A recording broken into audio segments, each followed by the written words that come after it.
네, 여러분 반갑습니다. 구로구 노동자 종합지원센터의 김희철입니다. 사례를 통해 배우는 친절한 아재들의 협립노동법. 오늘은 네 번째 시간 플랫폼 노동을 준비했습니다. 어떻게 두 분 다 명절은 잘 보내셨죠? 예, 의원님, 네. 잘 보냈습니다. 네.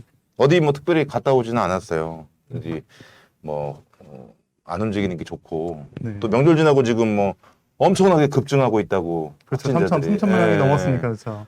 때여서 근데 이제 명절 때도 또 지방에서도 이제 뭐 환영하거나 뭐 이런 분위기는 아니기 때문에 좀 네. 각자 좀 있어라 이런 분위기에서 집에서 저는 계속 있었습니다. 노무사님은 어디 다녀오신 것 같은데? 아니 저는 원래 저희 부모님 댁에 항상 당일치기로 지금 예. 그 음. 시부모와 며느리의 관계는 멀면 멀수록 좋기 때문에 당일치기로 다녀오는 걸로 항상 원칙을 하고 있죠. 그러게요. 저도 뭐 그냥 집에서 뭐 부모님 잠깐 찾아뵈고 뭐 이렇게 저는 뭐 서울이어서. 근데 노무사님 좀 멀지 않으세요? 아니요, 저희 아. 처가가 좀 멀고 처가. 원래는 아. 항상 이제 처가를 가는데 처가는 이제 내장산 중턱에 계시는데 올해는 뭐, 이번에는 예, 코로나 때문에 안 갔고 저희 부모님은 가까이 계십니다. 좋은 데 계시네요. 내장산 쪽이면 지금 한참 좋을 때 이제 조금 좀 지나면 좋아질 있으면 때. 단풍. 예, 그 저기 아주 모범적인 귀촌 생활을 하신 분들이거든요. 거기 아. 가면 이제 마당도 넓고 뒷산도 이렇게 같이 좀 구입을 하셔가지고 아하. 거기서 뭐 이상한 걸 자꾸 심으시더라고요. 그래서 뭐 가면은 나무 같은 걸 주시는데 뭐 다려 먹으라고 엄나무 뭐 이런 거? 뭐 예, 하여튼 뭐 나무를 자꾸 주십니다. 가면. 좋으시네요. 저도 집 네. 부모님 댁엔 다녀왔어요. 근데 저희는 바로 옆 동이어가지고. 같은 그룹에 있는. 네, 같은 동. 맞네. 네, 저희가 5단지, 어머님, 아버님 댁 6단지. 그러면 뭐 두 세대 합쳐가지고 거의 뭐 30억 자산가이시면요? 아이, 뭐 그렇지 않죠. 우리 구로구 주민들한테 이제 이런 식으로 얘기하시면 혼나십니다. 요즘 이 뭐 집값 뭐 이런 부분들이 또 구로구 주민들은 주민들대로 또 어려워하시는 부분들이 있고. 왜냐면 여기서 뭐 집이 없든 아니면 뭐 한 채 있든 뭐 예를 들어서 팔아도 어디 못 가요. 뭐 예전에는 어디 팔아서 뭐 좀 보태면 뭐 늘려간다고 뭐 이런 게 있었는데 완전히 지금 부동산 시장이 흐트러져 가지고 뭐 아무것도 안 되는 이런 뭐, 상황이기 때문에. 어떻게 해야죠? 두 분 다 그럼 자가? 아니 여기는 원래부터 이제 좀 자가? 투자에 성공한 걸로 좀 소문이 자자하잖아요. 마곡 찍고 뭐 이렇게 또 저는 전세가 너무 많이 올라가지고 애들 태어나고 집을 산 적 있고 근데 의원님이 이제 10수억 자산가셔가지고 네. 아니요. 뭐 얘기는 여기까지 하고 저는 뭐 공직자 재산공개 보면 다 나와 있으니까요. 뭐 네. 보시면 됩니다. 어쨌든 오늘 뭐 이제 핫한 뭐 플랫폼 노동에 대해서 좀 알아보려고 하는데 뭐 카카오 아시다시피 카카오가 이제 문제가 되다 보니까 뭐 나라에서 국가에서 뭐 규제 내용 나오면서 뭐 김범수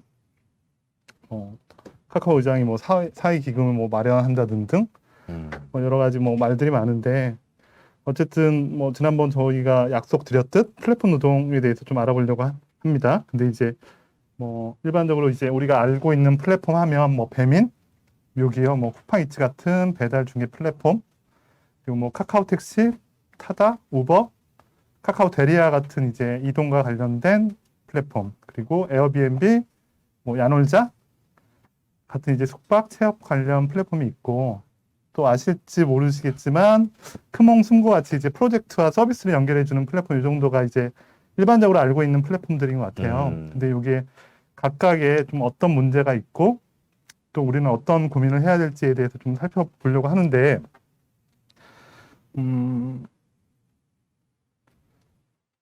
제가 이제 플랫폼 노동에 대한 이제 그 주제를 삼고 뭐 교육 노무사님, 김혜원 노무사님한테도 교육도 받고 방송 준비를 해서 사례도 많이 수집을 했는데 좀 굉장히 무서운 것 같아요. 이 플랫폼 자체가. 그래서 이 거대 플랫폼에 대해서 뭐 어떠한 규정이나 이런 것들도 특별하게 뭐 이렇게 규정돼 있지 않고 또 예전에 이제 그런 뭐 플랫폼 노동 관련해서 뭐 그런 좀 이런 제한된 규정이나 그런 것들에 대해서 좀 먼저 좀 우리가 짚고 넘어가야 될 것 같은데, 일반적으로 이제 그 앞전의 사례에서 이제 노무사님한테 이제 질의를 드렸더니, 보험회사의 이제 설계사 분과 배달의 민족 라이더 분들의 차이점을 좀 먼저 짚고 넘어가자고 좀 말씀하셨거든요.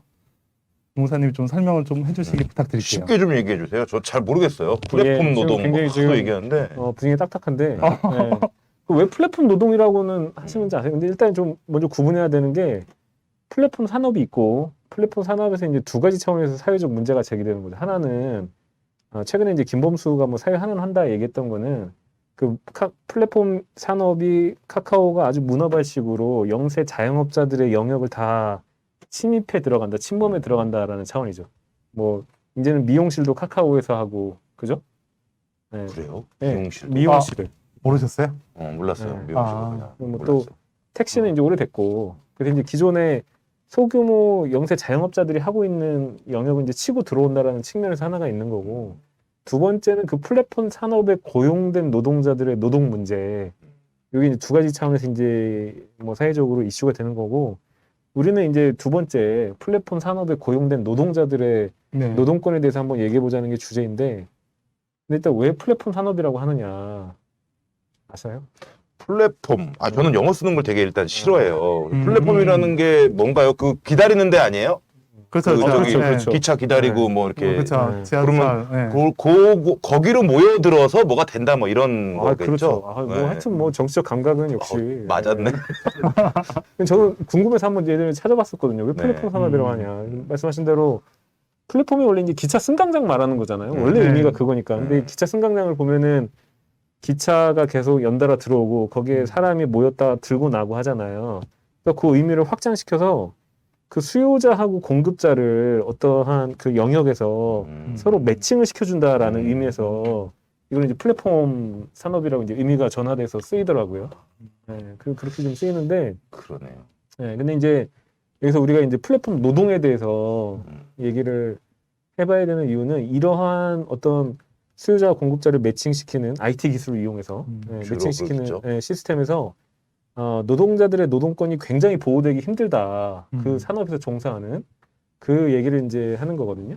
그래서 그 얘기를 하자면 좀 불가피하게 제가 좀 딱딱한 노동법 얘기를 하고 좀 넘어가야 될 것 같긴 해요. 불가피하게 해볼까요? 네. 네.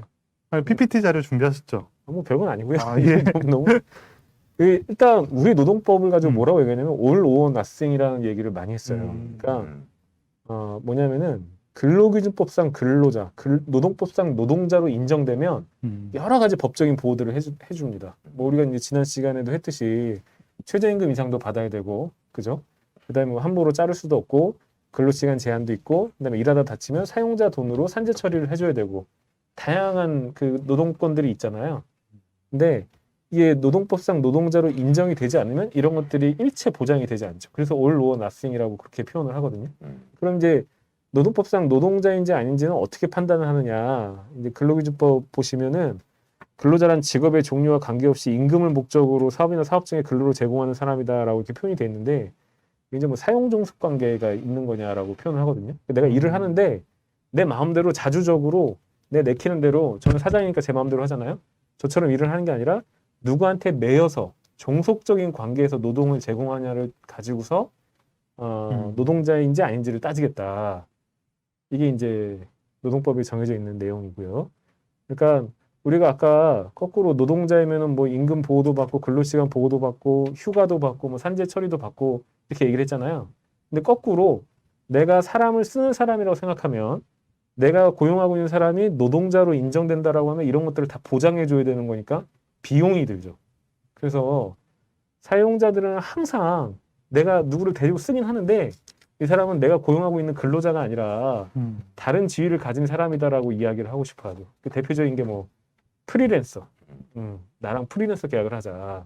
파트너 계약을 하자. 그렇죠. 뭐 파트너 계약을 하자. 동업을 하자. 너는 개인 사업자다. 개인 사업자고 내가 주는 일을 하고 수수료 받는 식으로 하자. 뭐 이런 식으로 많이 위장을 하죠. 아주 흔하죠. 지금 최근에 IT 업체에서 일하시는 분들 뭐 상당히 고연봉 받잖아요. 네. 근데 그분들 보면요, 의외로 근로계약서 쓰신 분들 그렇게 많지 않아요.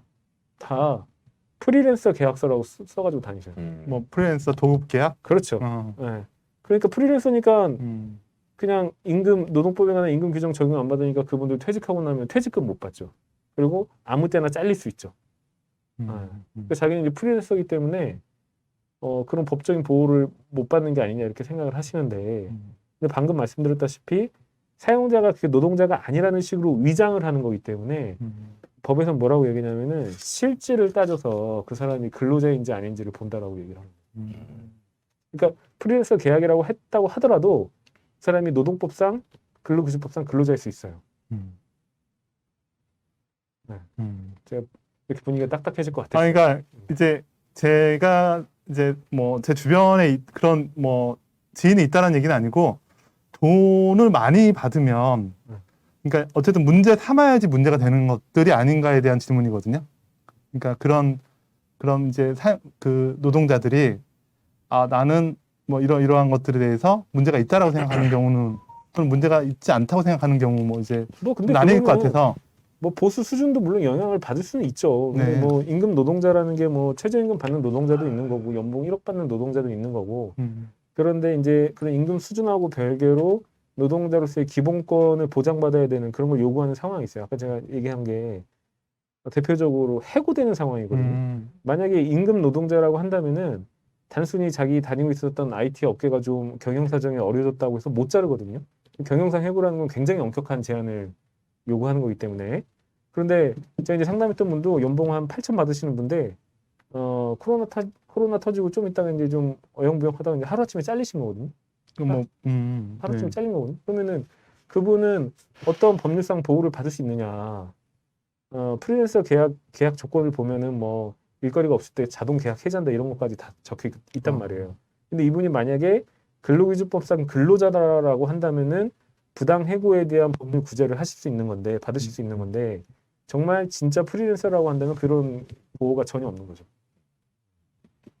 굉장히 어렵네요.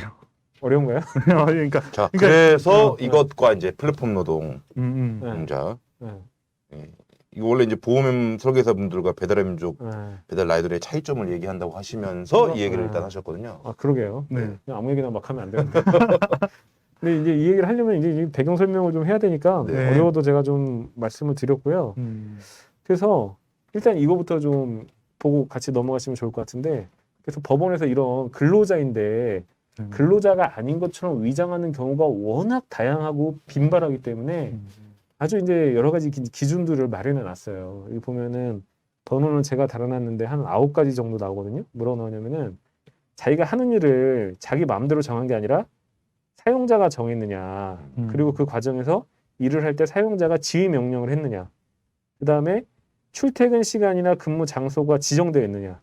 그 다음에 일을 할 때 가지고 있는 뭐 자기 비품이나 이런 게 있을 거 아니에요. 이게 자기 거냐. 자기 거냐 아니면은 회사가 준 거냐. 네. 그 다음에 제3자를 내가 고용해서 업무를 대행하게 할 수 있느냐. 근로자면 불가능하잖아요. 그죠? 네. 그 다음에 내가 이윤 창출과 손실의 초래 등 사업자로서의 위험을 가지고 있느냐. 그리고 돈은 뭐에 대해서 받느냐. 기본급, 고정급이 있느냐. 그 다음에 뭐 세금을 근로소득세에 떼느냐. 그 다음에 사용자에게 전속적으로 매여 있느냐. 기타 등등 이런 걸 따져가지고서 근로기준법상 근로자인지 아닌지를 따진다는 거거든요. 이게 이후에 이제 얘기할 때 굉장히 중요한 내용들이 됩니다. 그러니까 이 9가지를 다 충족해야지만 근로자라는 게 아니고 근로자로서의 사용 종속 관계를 가지는 지표로서 예시를 한 거예요. 이것이 이제 상당 부분이 충족되면은 근로자가 될 수 있는 거예요. 아까 제가 이제 예를 들었던 IT 업체 프리랜서라고 하더라도 계약서는 프리랜서인데 이 사람이 실제 일하는 거 보면은 10시부터 7시까지 출퇴근 시간이 정해져 있고 그 다음에 회사에 가서 다른 동료들이랑 같이 일을 했다라고 하면은 형식상으로만 프리랜서인 거지 실질적으로는 근로자의 가능성이 대단히 높죠. 그렇기 때문에 그런 경우에는 잘렸다라고 했을 때 부당해고 대응도 하실 수 있는 거고 이게 이제 근로자를 다투는 거거든요. 근데 이제 이런 그러니까 기본적으로 플랫폼 노동의 어떤 문제점이라고 해야 되나 이런 거는 근로자가 아니다.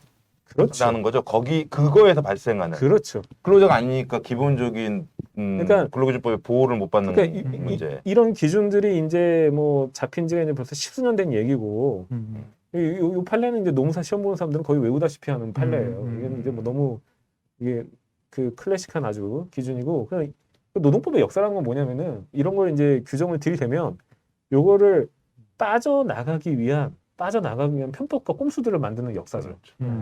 근데 플랫폼 노동에서 그런 이 근로기준법상 근로자 개념을 빠져나가기 위해서 어떻게 하느냐 뭐 한 3가지 정도를 얘기할 수 있는데 첫 번째는 여기서 보면은 업무 내용을 사용자가 지휘하고 그다음에 내가 이제 매여 있느냐를 따지잖아요. 그 회사에. 근데 플랫폼 노동 같은 경우는 어떻게 하는 거냐면은 그냥 뭐 내가 뭐 예를 들어서 대리기사다라고 하면 배달기사다라고 하면 콜이 오잖아요.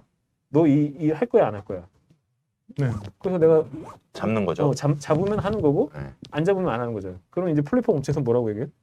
뭐 잡을지 말지는 네가 결정한 거잖아. 네가 자유롭게 결정한 거잖아. 근데 네가 왜 근로자야? 하고 싶으면 하는 거고 안 하고 싶으면 안 하는 거잖아. 이렇게 얘기하죠. 출퇴근 시간도 없다라고 얘기하죠. 그럼 그 사람이 일하고 싶을 때 자기 가능한 시간에 일을 하는 거고 하기 싫으면 안 하는 거다. 이렇게 얘기를 하는 거죠. 맞는 것 같은데. 맞는 것 같아요. 근데 또 어떤 게 있냐면은 그 다음에 일을 할 때 이제 지휘 감독을 받으면서 일을 해야 되잖아요.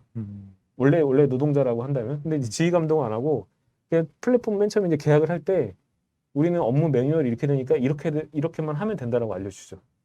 구체적인 지휘 감독을 안 해요. 일을 할 때는. 그리고 달성만 하면 되는 거예요. 그렇죠. 그리고 마지막에 원래는 노동자라고 하면 회사에서 인사평가를 하게 돼 있잖아요. 근데 플랫폼 업체는 인사평가를 안 하죠. 누구한테 시켜요? 고객한테 시키죠. 별점으로 평가를 하게 시키죠. 그러니까 형식적으로 봤을 때는 말씀하신 것처럼 근로자가 아닌 것 같아요. 사업자이고 자기 하고 싶은데 일하는 것 같아요. 근데 그렇게 해가지고 그 사람이 생계를 유지할 수가 없잖아요. 그렇죠. 그렇죠. 뭐 그렇게 뭐 한 건에 뭐 3,000원, 5,000원 받는 거 가지고 생계를 유지할 수 없잖아요. 실제로는 그분들이 일반 노동자들하고 다를 바 없이 오히려 더 장시간일 수도 있고 똑같이 자기 생계를 걸고 일을 하시는 겁니다. 그죠? 예를 들면은 뭐 하루에 뭐 9시간씩 10시간씩 일을 한다라고 하면 뭐 다른 노동자하고 다를 바가 없는데 문제는 이런 형식적인 지표들 때문에 10시간씩 일을 했는데도 이 사람은 근로자가 아니다라고 얘기를 하는 거죠.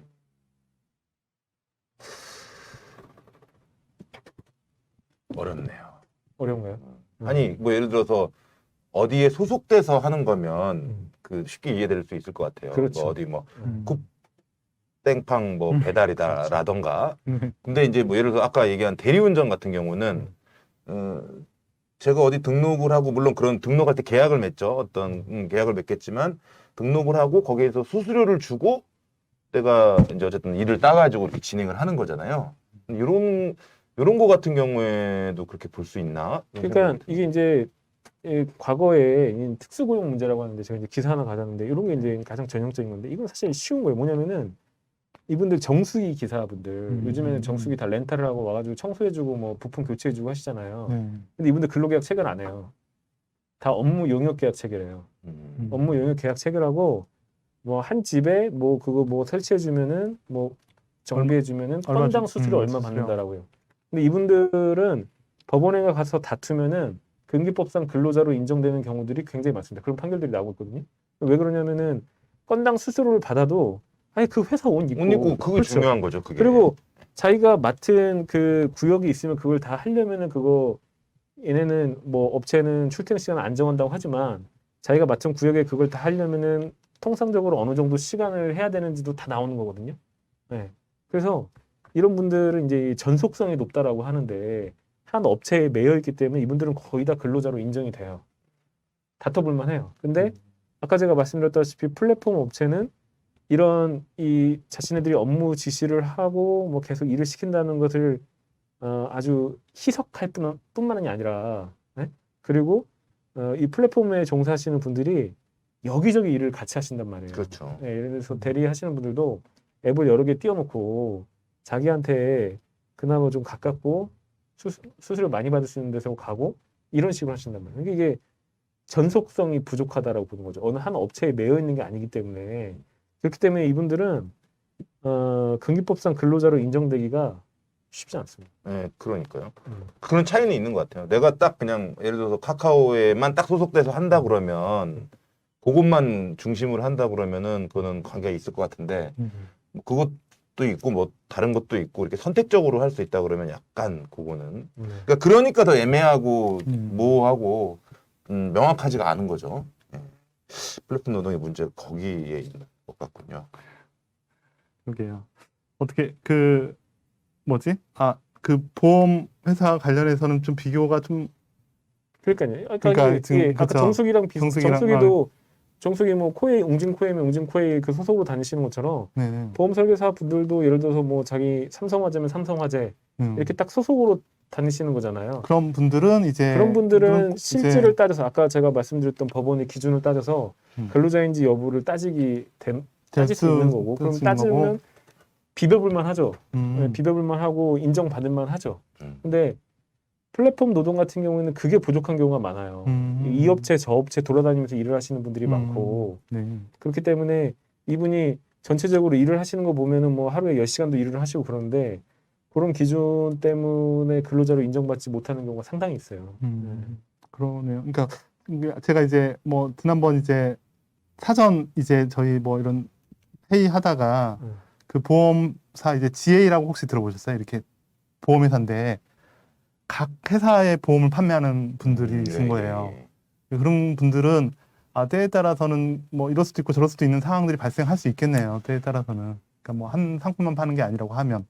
그런 분들은 이제 진짜 그 개인 사업자라고 할 수 있는 거죠. 자기가 자유롭게 자기한테 이윤이 많이 남을 수 있는 상품을 자기가 골라서 판매하는 것들은 그 사업자의 징표죠. 그건 자기 사업자. 그러니까 이 노동법이라는 거 어쨌든 처음에 얘기했지만 종속적인 관계에서 노동을 하는 사람을 보호하는 거고 자기가 알아서 사업하는 사람을 보호하진 않아요. 예, 그거는 이제 자기가 그렇게 비빌 수 있으니까 한다라고 생각하는 거기 때문에 노동법이 저를 보호하진 않거든요. 저 같은 자영업자는. 어쨌든 그 사전 질문 받은 좀 사연 하나 플랫폼 노동자 사연 좀 하나 읽어드리도록 할게요. 여기 배달 라이더 이제 그 사례인 것 같아요. 이제 배달 중 고양이를 좀 피하다가 오토바이가 미끄러지는 사고가 났는데 앞전에 있던 대행사에서는 이제 산재보험을 가입해서 뭐 그때 처리가 됐었는데 지금 최근에 또 대행사를 좀 옮기셨던 것 같은데 당연히 가입했겠지 하고서 이제 그 산재 처리하시겠다고 얘기했더니 가입한 게 없다. 이제 대행업체에서 이렇게 얘기를 했나 봐요. 그래서 뭐 치료비는 어떻게 해야 될지 또 병원비도 나왔고 오토바이도 망가졌는데 좀 어떻게 좀 설명 좀 해주시죠, 선생님. 네. 이 참 오늘 하여튼 어려운 주제예요. 딱딱한 주제고. 그래서 이게 이제 이런 과거에는 이제 특수고용이라고 불렀던 거고 이제 플랫폼 종사자들이라고 부르는데 이분들에 대해서 그러면 어떻게 법적인 보호를 할 것인지가 굉장히 이제 어려운 문제고 여러 사회적 논쟁이 있었던 거죠. 노동계에서는 뭐라고 얘기했냐면은 문제는 간단하다. 이거는 사용자들이 노동법 적용을 회피하기 위해서 만든 꼼수이기 때문에 노동자의 정의를 넓히고 노동자로서 인정될 수 있는 범위를 넓혀서 이 사람이 어떤 경제적으로 종속되어 있는 관계에 있다라고 한다면은 큰 틀에서 노동자라고 봐서 노동법상 권리를 다 일체 적용해 줘야 된다라고 봤죠. 그래서 아까 이제 우리가 예를 들었던 보험 설계사, 정수기, 코디 많이 있습니다. 직종이 많이 있어요. 생각해 보면 의외로 많은데 예를 들면 뭐 골프 캐디, 그다음에 이제 건설기계, 덤프트럭 같은 거 운행하시는 분, 뭐 하여튼 뭐 여러 가지 직종들이 있어요. 방과후 강사, 뭐 이런 분들 많은데 이런 분들 다 그냥 노동자로 인정해줘서 노동권을 다 전면 적용해주다라는 주장을 했는데 당연히 이제 사용자들은 반대하죠. 돈 드니까.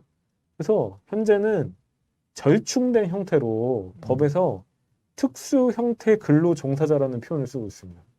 특수 형태 근로 종사자라고 해서 이분들은 노동법을 아주 제한적으로 부분 적용하는데 아주 제한적으로 부분 적용하는 노동권의 대표적인 게 산재보험입니다. 네. 산재보험은 아시다시피 노동자 같은 경우에는 원래 산재보험료는 사업주가 전액을 내야 되죠. 의원님은 산재보험 들어가 있나요? 여기는 안 들어가 있나? 여기는 상해보험을 하나 넣고 여기는 이제 뭐 특수 직종이시니까. 그러니까 그렇죠. 예. 공무원들 같은 경우에도 약간 복리후생 차원에서 상해보험을 다 들어줘요. 구청이나 이런 데. 네. 그게 이제 오랜 역사를 가지고 있는 건데 일을 하다가 다치거나 아프면은 사업주의 돈으로 보상하라는 게 산재의 개념이죠. 그래서 지금 이제 들으시는 분들도 월급 명세 보시면은 국민연금, 고용보험, 국민연금, 고용보험, 건강보험은 다 근로자 공제분이 있는데 산재보험은 공제가 안 되고 계세요. 왜냐하면 산재보험료는 전액 사업주가 납부를 하고 있어요. 그런데 이 아까 그 특수 형태 근로 종사자라고 하는 분들은 산재보험을 어떻게 적용하냐면은 일부 직종에 한해서 적용을 하고, 두 번째로 산재보험료를 노동자하고 사용자가 반반씩 내게 합니다. 원래는 사업주가 전액을 내야 되는 건데 이 특수 형태 근로 종사자는 너는 노동자도 아니고 사업주도 아니니까 반반씩 내게 하겠다 이렇게 해요. 근데 이게 굉장히 이제 문제가 많았던 게, 이게 이제 제가 이제 뭐 요거 그래프 하나 가져왔는데 특수고용직 노동자들 산재보험 가입률이 법으로 15개 직종을 정해놓긴 했는데 2018년까지 실제 가입률이 한 13%밖에 안 됐다는 거예요. 13%밖에 안 된 이유가 뭐냐면은 과거에는 그냥 사업주들이 너는 적용 제외 승인 신청 내 그러면 그냥 산재보험 적용 안 할 수가 있었어요. 이게 올해 6월 30일까지 그랬던 제도입니다. 작년에 무슨 일이 있었냐면은 코로나 터지고 업무가 격증한 택배기사분이 과로사를 하셨는데 맞아요. 네, 이분이 원래는 산재 적용이 되는 특수형태 근로종사자인데 산재 적용이 되는지 보려고 했더니 이분이 적용 제외 승인 신청서를 써서 냈다는 거예요. 근데 그게 자필인지가 굉장히 의심이 됩니다. 네. 그냥 택배 회사에서 사업주가 그냥 다른 사람이 대신 써낸 것 같아요. 이런 식으로 피해 나갔기 때문에 그나마 올해 7월 1일부터 이제 산재보험이 바뀌어가지고서 아주 예외적인 사유가 아니면은 그 15개 직종에 해당하는 특수 형태의 근로 종사자들은 산재보험에 의무 가입하기로 제도가 바뀌긴 했는데 아무튼 그런 특징이 있습니다. 그래서 우리 질문으로 좀 돌아가서 얘기를 하자면은 이분이 배달 중 오토바이를 사고가 나서 이제 다쳤다. 산재 처리가 되는지를 봐야 되잖아요. 일단 두 단계를 거쳐야 됩니다. 첫 번째는 이분이 근로계약은 체결하지 않았더라도 아까 우리가 봤었던 기준에 따라서 근로기준법상 근로자에 해당할 수 있는지를 살펴봐야 돼요. 네. 근로계약서를 체결하지 않았다고 하더라도. 그래서 이 사람이 뭐 출퇴근 시간이 있었는지, 또 이 배달하시는 분들 중에는 가장 중요한 게 오토바이가 누구 거였는지, 누구 건지, 네, 오토바이 기름값은 누가 대줬는지, 오토바이 보험은 누가 부담했는지 이런 것들을 따져봐야 돼요. 그래서 근로자라고 한다면은 산재보험에 미가입돼 있어도 산재보상을 받는 전혀 지장이 없거든요. 이런 걸 따져봤을 때 이 사람이 근로계약서는 체결하지 않았더라도 근로자라고 한다면 산재보상을 받으실 수 있는 거고. 근데 이런 기준에 따라서 따져보니까 이분을 근로자로 보기는 어렵다. 특수형태 근로종사자로 봐야 된다. 왜냐면은 오토바이도 본인 거고 보험료도 자기가 내셨고 기름값도 자기가 됐고, 그다음에 자기가 아파서 쉴 때는 내가 쉬면서 누구 다른 사람 알바 시켜가지고서 내 일을 하겠고, 이런 좀 사업주로서의 성향도 같이 가지고 있었다. 특수형태 근로종사자라고 하면은 그때는 산재보험 적용 대상이 되는지를 봐야 되는데 거기서도 또 이제 문제가 있습니다.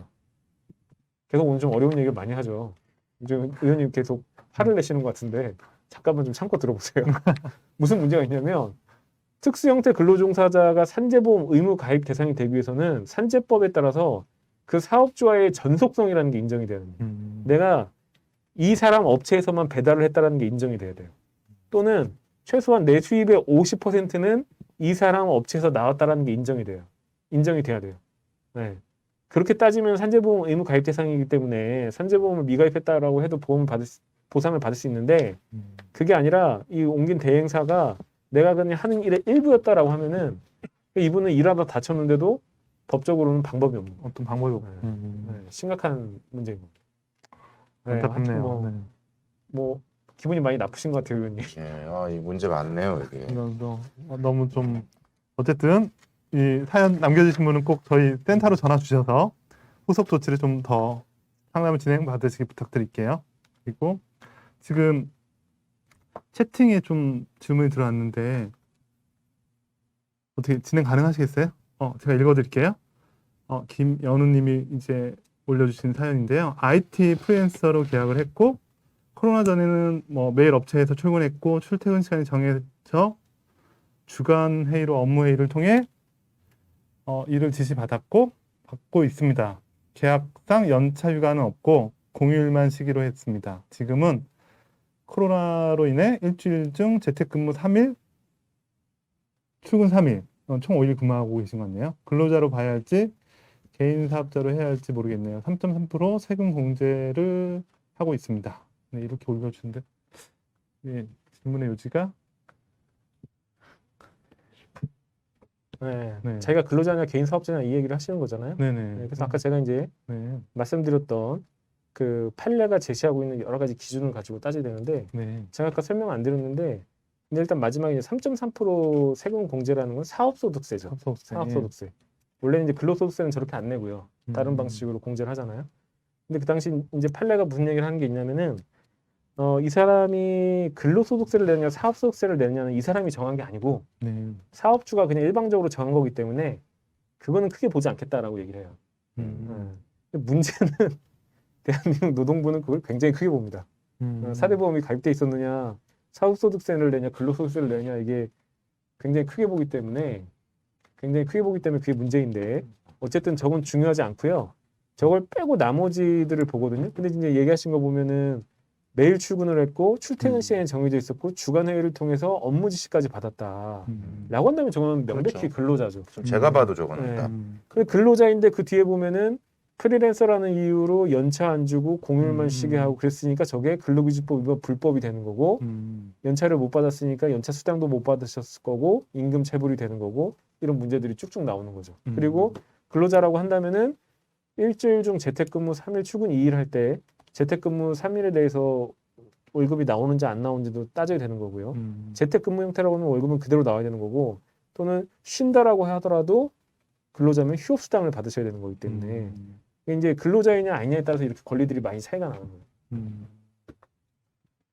네. 어쨌든 아마 근로자일 것 같다라는 말씀이신 거죠?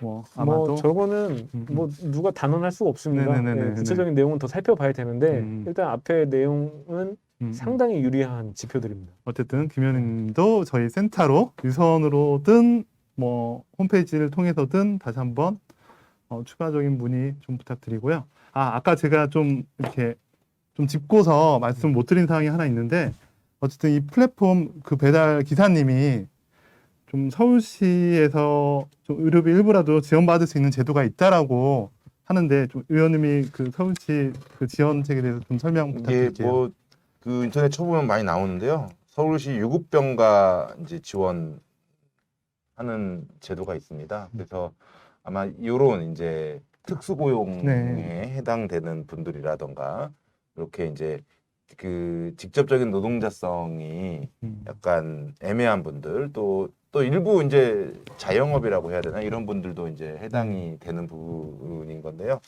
이제 병원에 가게 됐을 때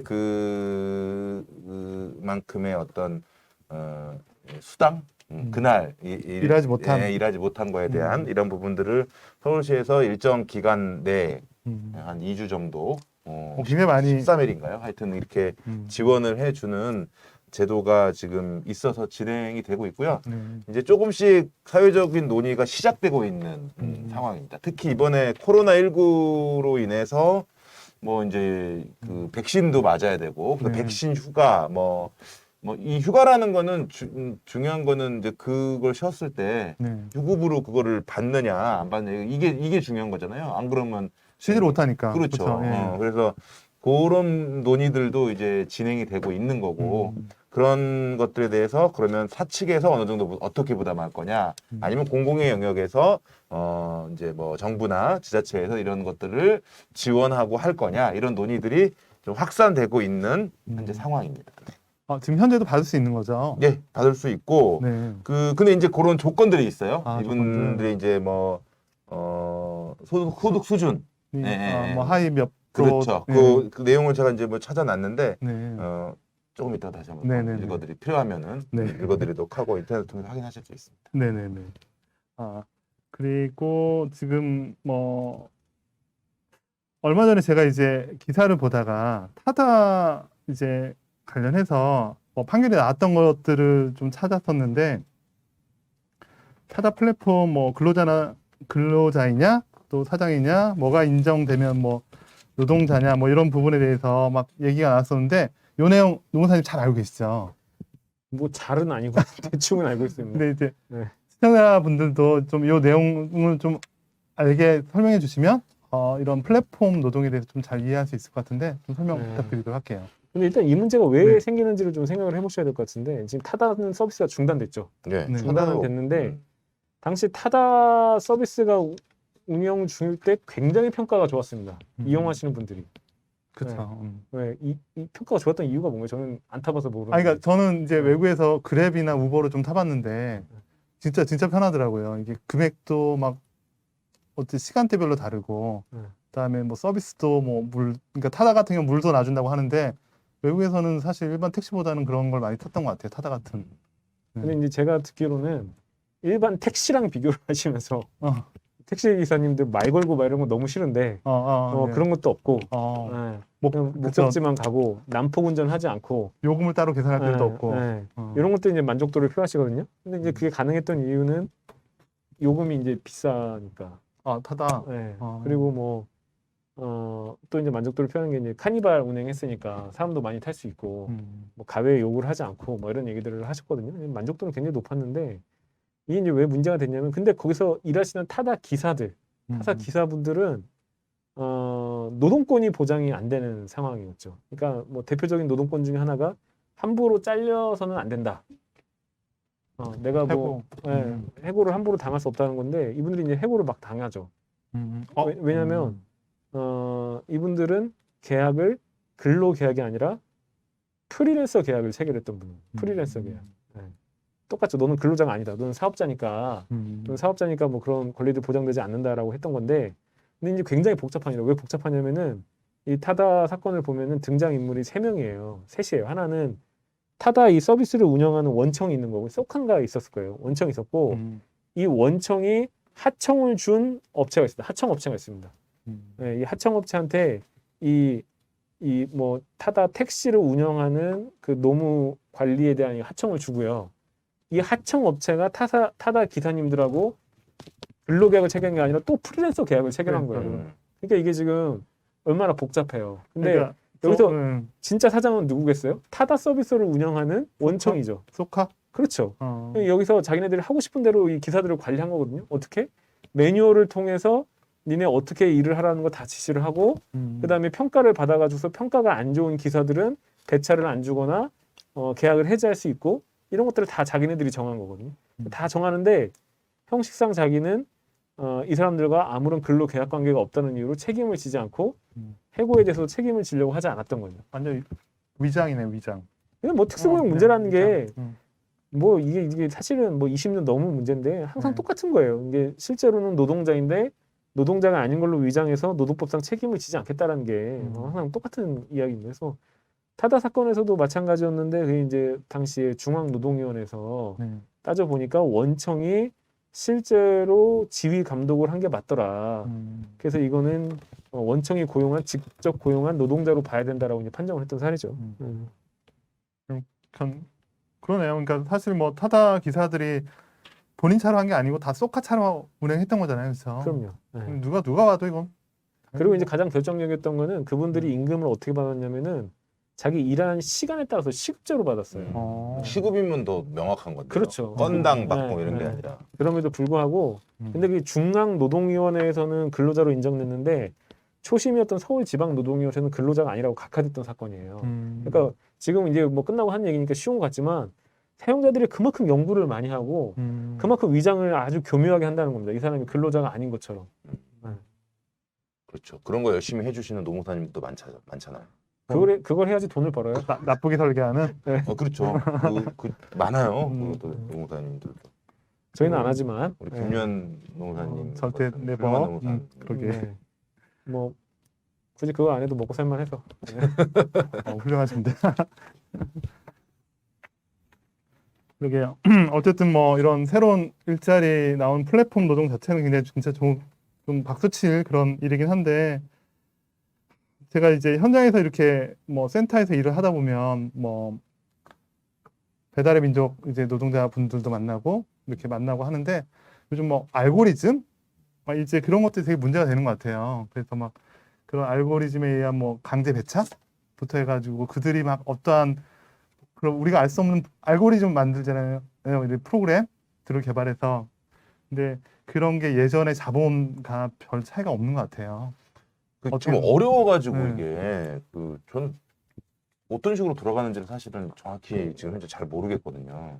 이제 말씀하신 대로 IT 기술을 통해서 그거를 자꾸 숨기는 거예요. 사실은 내가 옛날에 그냥 아주 그냥 통상적인 전통적인 임금 노동 관계라고 하면 이런 거죠. 얘는 내 말 잘 듣는 애, 얘는 내 말 안 듣는 애. 그래서 내 말 잘 듣는 애는 월급도 더 주고 좋은 편한 일 시켜주고, 내 말 안 듣는 애는 힘든 거 시키고 임금도 적게 주면서 빨리 내보내려고 하고. 이게 사실 전통적인 거잖아요. 그리고 근데 그거를 사람이 직접 했을 때는 너무 뚜렷하게 보입니다. 근데 플랫폼 노동이라는 거를 플랫폼 노동이라는 건 그거를 AI 뒤에 숨기는 거예요. 알고리즘 뒤에 숨겨요. 그래서 나는 왜 배차 안 나와? 나는 왜 배차 좋은데 안 줘라고 물어보면은 나 모른다. 그거 AI가 알아서 한 거다. 알고리즘에 따라서 네 고객 평가에 따라서 알아서 한 거다. 맞아요. 뭐 이런 식으로 나오는 프로모션이에요. 거예요. 그렇죠. 네, 이런 식으로 프로모션 나오는 주고 거예요. 안 주고도. 그러니까 근데 결국에는 이제 뭐 그런 것들을 다 모아서 보면은 여러 가지 사례들을 모아서 보면은 전통적인 사용자가 했던 방식하고 전혀 다른 게 없어요. 내 말 잘 듣는 애는 잘해주고 나한테 개기는 애는 지 권리 요구하는 애는 불이익 주겠다 이거예요. 나가라. 네. 그렇죠. 그리고 뭐 말이 나온 김에 제가 좀 더 한 가지 얘기를 하자면 이 플랫폼 노동이라는 게 또 굉장히 혁신적인 기술 발달에 따라서 출현한 것처럼 위장. 착각들을 하시는데 네, 착각들을 하시는데 아니 물론 이제 뭐 스마트폰이라는 건 옛날에 없었고 당연히 이건 뭐 새로운 기술에 의거한 건 있는데 이건 뭐냐면은 사용자가 노동자를 쓸 때는 자기가 쓰고 싶을 때만 그때그때 싼값을 주면서 그때그때 필요할 때만 아주 유연하게 탄력적으로 운용하겠다라는 것은 자본주의 역사 내내 사용자들이 하고 싶어 했던 그렇죠. 선망했던 방식입니다. 그런 세계가 열린 거예요. 그러면 어찌 보면. 아니 근데 이걸 그러니까 왜 착각이라고 말씀드리냐면은 이런 고용 형태는 원래 있었던 고용 형태입니다. 19세기에도 있었던 고용 형태입니다. 뭐냐면은 1899년에 영국의 부두 노동자들이 런던의 부두 노동자들이 아주 대파업을 벌여요. 역사에 기록에 남는 대파업인데 그 당시 영국 부두 노동자들이 왜 파업을 했느냐? 그때 사람을 어떻게 쓰는 거냐면은 그때 이제 스마트폰만 없고 플랫폼 노동 고용하는 방식하고 똑같습니다. 진짜 플랫폼이겠네요. 그렇죠. 모여 있는 거지. 사람들이 모여 있고 모여 있는 상태에서 배가 뭐 들어오거나. 그렇지. 2시간짜리 일할 네. 사람, 3시간짜리 일할 사람 이거 그냥 거기서 뽑아가는 거예요. 사용자를 좀 그렇게 쓰고 싶지. 그렇지. 그러니까 내 필요할 때만 이렇게 쓰고 가는. 그래서 그 당시에 영국 노동자들이 부두 노동자들이 파업을 할 때 내걸었던 요구 중에 하나가 뭐였냐면 뭐 시급에 관한 것도 있었지만 최소 고용 시간을 4시간 이상을 고용하라는 게 파업의 요구였어요. 그러니까 그전에는 이거 30분짜리 일이야. 빨리 와서 일해. 1시간짜리 일이야. 2시간짜리 일이야. 이런 식으로 자기 마음대로 사람을 썼다는 거예요.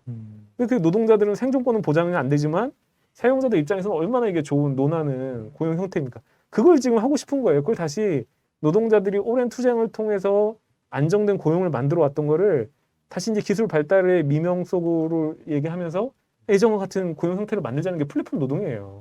그러니까 이게 기술의 출현으로 새롭게 발달한 고용 형태라고 보시는 것 자체가 착각입니다. 착각. 원래 사용자들은 이렇게 사람을 쓰고 싶어 해요. 그걸 못 쓰게 막았던 게 노동자 운동의 역사인데 이걸 다시 되돌리고 싶은 거예요. 그렇죠. 대기하고 기다리고 이런 것들도 다 어쨌든 그 시간에 들어가는 거고.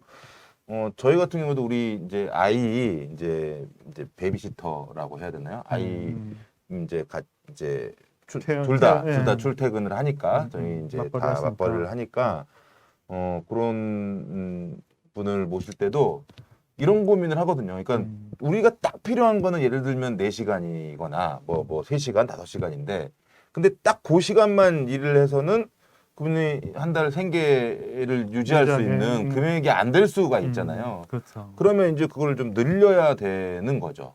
그건 그렇게 이제 어쨌든 그 서비스를 받으려면 그렇게 서비스 받으면 늘려서 이렇게 하는 경우가 있는데 정말 그거는 이제 아이이고 우리 아이한테 잘해줘야 되고 하니까는 그렇게 하는 건데 정말 딱 다른 경우에 딱 사용자로서 쓰는 경우에는 그거를 최소화하려고 하겠다 이런 생각이 좀 딱 들더라고요. 그러니까 그런 생각 가지시면 안 되는 거죠. 아니, 저희는 안 그러죠. 저희는 그렇죠. 아이 문제는 사람한테 그렇죠. 모든 걸 투자한다.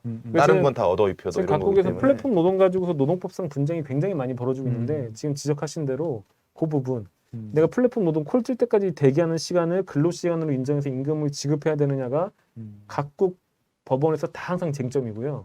그러니까 여기에 대해서 이제 노동자들이 오랜 투쟁을 거쳐서 이제 만들어온 고용 형태는 뭐냐면 일단 누군가가 안정적으로 8시간 풀타임 정규직 고용을 하고 그리고 나서 그 이후에 업무 매칭은 사용자가 고객들을 찾아서 한다라는 거죠. 네.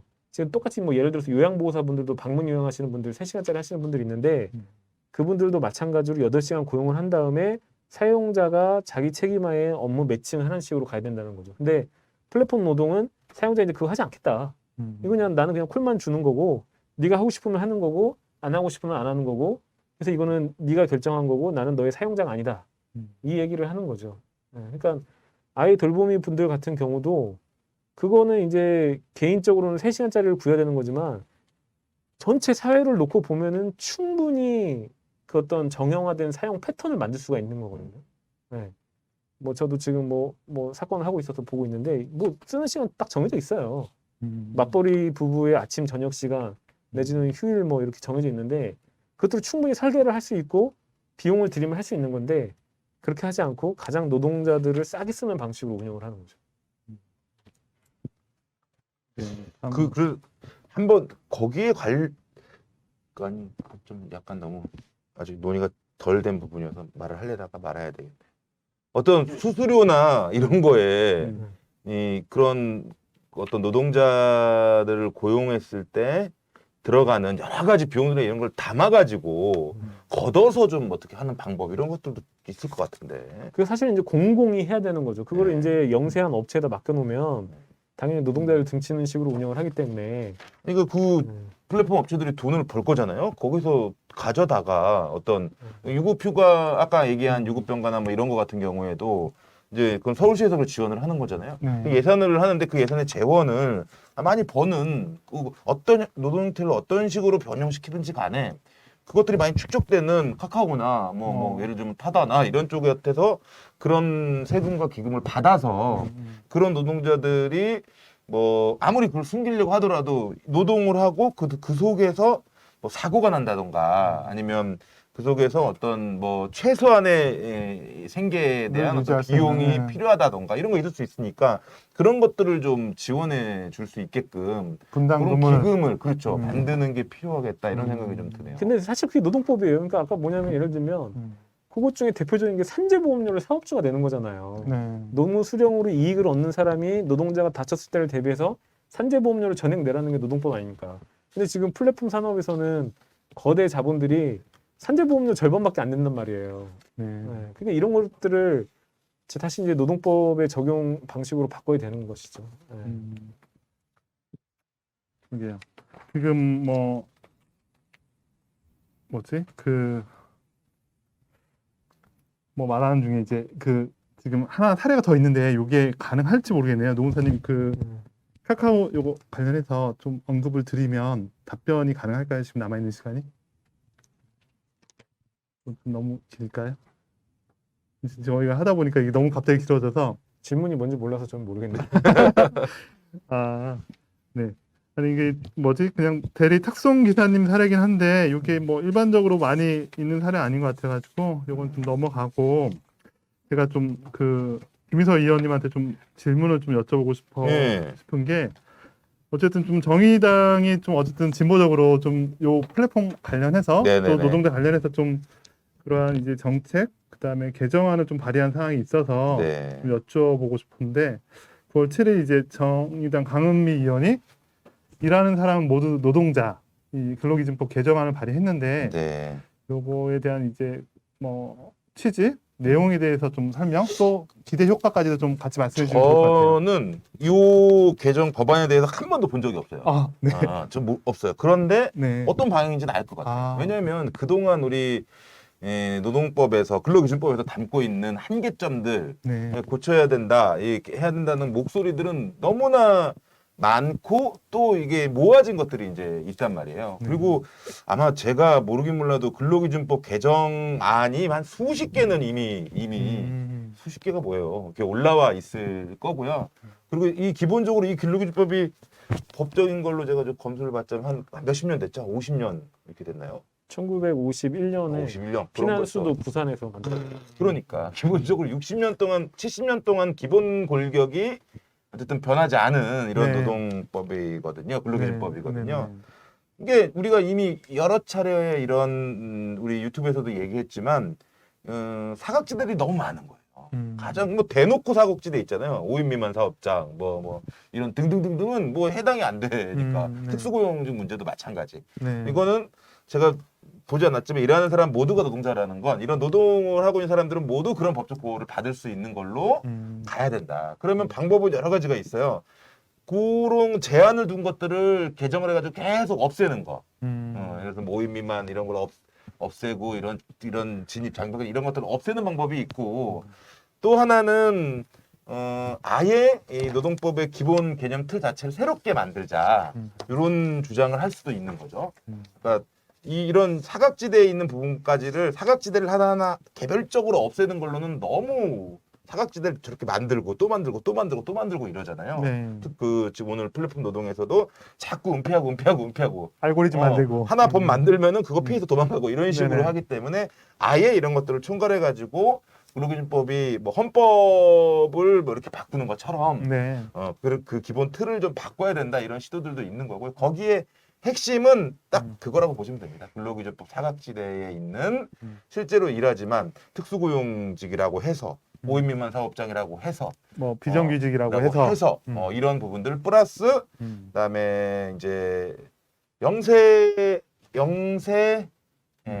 뭐 상인이라고 해야 되나요? 영세 자영업자들도 자기가 이제 그쪽에서 일하고 있기 때문에 네. 거기에 어떤 지원이나 이런 것들을 할 수 있는 부분까지 포괄하는 이런 좀 더 포괄적인 개념의 일하는 사람들의 권리와 이런 것들을 지킬 수 있는 근로기준법 개정안 또 어떤 새로운 노동법을 새롭게 만드는 그래서 뭐 신노동법 뭐 이렇게 주장하고 제안하는 것도 있고요. 이런 것들이 지금 이제 얘기하신 내용이 되겠고 중요한 건 근데 이런 내용들이 뭐 이번 대선에서도 그렇고 좀 크게 얘기가 되고 있지 않다는 거예요. 예전 같으면 어떤 후보든지 간에 노동 얘기 정도는 노동 하나는 이제, 걸고 가야 되는 약간 이걸 피하면 안 되고 우리 직장인이 몇만 명이고 노동자가 몇 천만 명이고 뭐 이러니까 천 몇백만이고 막 이러니까 그런데 요즘은 대놓고 별로 아무 얘기를 안 하는 이런 플랫폼 노동시장도 많고 하지만 노동 얘기가 거의 쏙 들어가는 안 보이는 그런 대선. 지금도 현재도 거의 그런 상황이잖아요. 물론 이제 후보들이 정해지고 나면 이런 것들이 나올 수는 있겠지만 이런 상황에서 우리의 이제 대선의 주요 의제 중에 하나 꼭 이런 노동에 관련된 노동법이나 노동자들의 어떤 권리를 증진시키거나 지키는 문제와 관련된 것들이 주요한 의제가 되어야 하고 우리 유권자들도 선택을 하는 주요한 기준으로 자꾸 이분들이 이걸 생각을 해야 그쵸. 자꾸 이런 것들이 만들어지니까요. 그런 노력들을 우리가 또 같이 할 필요도 있겠다. 이런 생각이 듭니다. 어차피 국민들이 제일 대접받는 시기가 언제입니까? 투표할 때죠. 선거 네, 때 투표하기 직전까지예요. 네. 그때 음. 우리 플랫폼 노동에 대해서 이렇게 해야 된다. 음. 또 노동자들에 대해서 이렇게 해야 된다. 이때 많이 얘기하고 조금이라도 받아내야 만들고 얻어내야 된다. 얻어내야 된다. 이런 생각입니다. 하여튼 뭐 그런 방향으로 네. 하여튼 다 이렇게 그런 자본들이 빠져나갈 수 없게 잘 만들어 주시기 의원님한테 예, 부탁드리겠습니다. 그래서 예. 저는 아까 말씀드린 거를 좀 잘 이제 만들어가면 좋겠는데 그 어차피 버는 거는 보이는데 자꾸 글러간 게 아니라고 하니 거기에서 걷어서 네네. 이 정부에서 또 관에서 이 노동자들의 일하는 사람들의 어떤 권리를 하기 위한 비용들을 진행하는 예전에는 이게 완전 고용과 기업 고용의 형태의 또 이런 형태이기 때문에 다 기업을 통해 가지고 이게 가능했는데 네. 이제 이게 점점 모호해지고 넓어지기 때문에 정부가 직접적으로 이 부분에 대해서 역할을 하는 이런 것까지 진행을 해야 된다. 기왕 플랫폼 노동 얘기가 나왔으니까 아니 플랫폼 자체를 관에서 공공기관에서 공공에서 운영을 해야 된다라는 시도들도 많이 있는 거잖아요. 거기 그런 것들도 사실은 노동권도 다 포함되는 이런 내용들을 담고 논의가 돼야 되는 거죠. 네. 저는 참고로 띵동 이용하고 있습니다. 간에서 만든. 네, 그렇죠. 마지막으로 좀 두 가지 좀 질문을 좀 드릴게요. 플랫폼 노동자의 권리 무엇부터 보장해야 될까? 네. 그리고 모두를 위한 핵심 좀 너무 어려운 질문이긴 한데 이걸 안 해주셔도 될 것 같긴 한데 모두를 위한 혁신은 진짜 불가능한 것일까? 이거 너무 어려운 질문이긴 한데 노무사님 먼저 좀 답변 네, 어려운 건 저부터 하나요? 네. 뭐 지금 의원님이 좋은 말씀 많이 해주셨으니까 노동법은 크게 두 가지 차원이 있죠. 하나는 근로조건의 최저 기준을 국가가 법률로 강제하는 게 있는 거고요. 예, 그런 면에서 이제 뭐 심상정 지금 선대본부장 하고 계시던데, 네, 예. 네. 뭐 감투를 네. 쓰셨더라고요. 네. 네. 감투군. 네. 뭐 아무튼 그래서 그런 이제 개별법상 그 노동법의 적용 범위를 늘리는 시도들도 해야 되고, 근데 다른 한편에서 또 중요한 노동법이 노동 3권, 노동조합을 할 권리죠. 그래서 그 노동의 실태가 어떤지 무언가를 개선해야 되는지는 그 전문가들이 뭐 책상머리에서 공부한다라고 해서 나오는 건 아니고 좋은 말씀이시죠. 현장에서 일하시는 분들이 가장 잘 알고 있습니다. 그리고 그분들이 뭘 바꿔야 되는지도 알고 계세요. 그래서 그분들이 자기 목소리를 낼 수 있는 구조, 노동조합을 할 수 있는 권리를 더 강화하고 보장을 해줘야 됩니다. 네, 그렇게 해야 되는 것이고요. 그런 차원에서 뭐 모두를 위한 혁신이 불가능하냐 이런 질문도 하셨는데, 지금은 사실 이제 혁신이나 기술의 발전이라는 게 철저하게 이윤 창출을 했으느냐를 기준으로 네, 움직입니다. 플랫폼 노동이 전 세계적으로 갑자기 왜 이렇게 확산이 됐겠어요? 이게 돈벌이가 되니까 확산이 된 거예요. 이 노동권을 무력화하면서 돈벌이가 되기 때문에 확산된 거고, 반대로 아주 우리 인류한테 필요한 기술임에도 불구하고 돈벌이가 안 된다는 이유로 사장되는 기술도 많이 있습니다. 근데 이런 것들은 결국은 이윤이 우선이 아니라 사회적 필요를 우선으로 하는 그런 사회로 간다라고 한다면 모두를 위한 혁신이 가능하다라고 저는 생각하고요. 그렇게 하기 위해서라도 노동자들이 자기 일에서 자기 목소리를 낼 줄 알아야 되고, 노동자들이 전 사회적인 필요를 위해서 자기 일을, 자기 사업을, 자기 뭐 업무를 할 줄 알아야 된다. 저는 뭐 그렇게 생각합니다. 그래서 뭐 정리하자면, 하나만 뽑자면 노동조합을 할 권리들을 더 강화하고 보장해줘야 된다. 그게 대선에서 의제가 돼야 될 것 같은데, 현실은 대선에서 긴급 재정 명령으로 민주노총을 깨겠다라는 뭐 이런 아주 유력 대선 후보도 있더라고요. 네. 네, 의원님 마지막. 네, 정말 중요한 얘기를 해주셨는데 네. 사실 저도 살짝 좀 이제 놓치고 있었던 거죠. 늘 이제 생각을 했는데 네. 정책적으로 접근을 하면서, 왜냐하면 현장의 목소리가 기반이 되지 않으면 이게 정말 절실한 것들을 잘 알 수가 없어요. 그렇죠? 저도 사실은 낯설거든요. 플랫폼 노동 네. 책으로 보고 이래가지고는 너무 낯설고, 언론을 통해서는 뭐 민주노총 때려잡자 요새 뭐 워낙에 뭐 많이 나오고 뭐 거의 악당들이던데, 그 언론에 나온 거 보면은 그 민주노총이라고 하는 사람 다 악당들이고 완전히 막 사람 막 죽이려고 막 뭐 끊고 막 뭐 미루고 막 이런 사람들인 건데, 한번 주변에 이렇게 쭉 보자고요. 이게 노동조합이라는 것은 무슨 노총이든 뭐든지 간에 어쨌든 노동자들의 기본권을 지키고 노동자의 권리를 증진시키기 위해서 이게 있는 거고, 어떤 그런 문제들이 이렇게 생기는 부분들은 그런 것들이 은폐되어 있고 숨겨져 있기 때문에 어떤 계속 그런 권한을 가진 쪽은, 권력이 더 있는 쪽은 아무래도 사측이잖아요.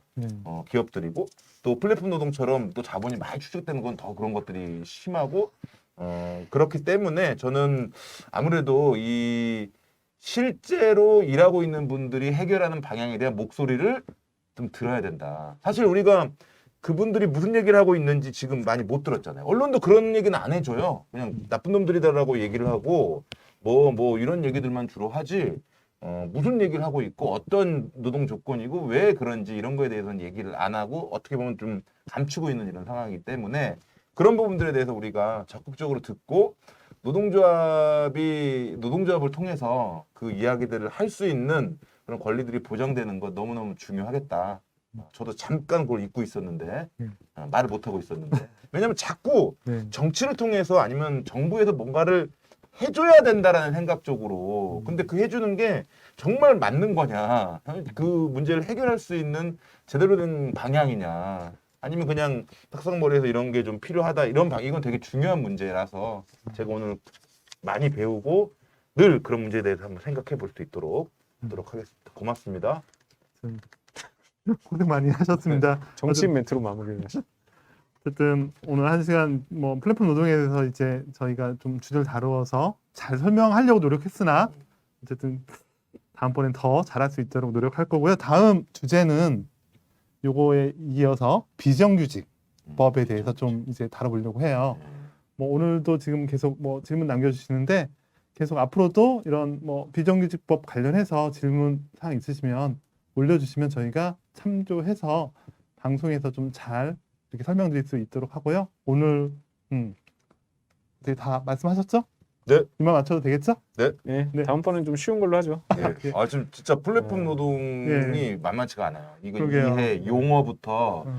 현실을 또 잘 알아야 되는데. 그러게 아무 생각 없이 좀 사례를 이렇게 뭐 주시라고 했는데 사례도 정말 들어오지 않아서 되게 어려웠던 거긴 한데 그래도 또 재밌게 좀 했던 것 같은데 네, 저는 그렇게 생각하렵니다. 네. 고생 많이 하셨고요. 다음 방송 비정규직법에서 다시 만나 뵙도록 하겠습니다. 고생하셨습니다. 예, 수고하셨습니다. 고맙습니다.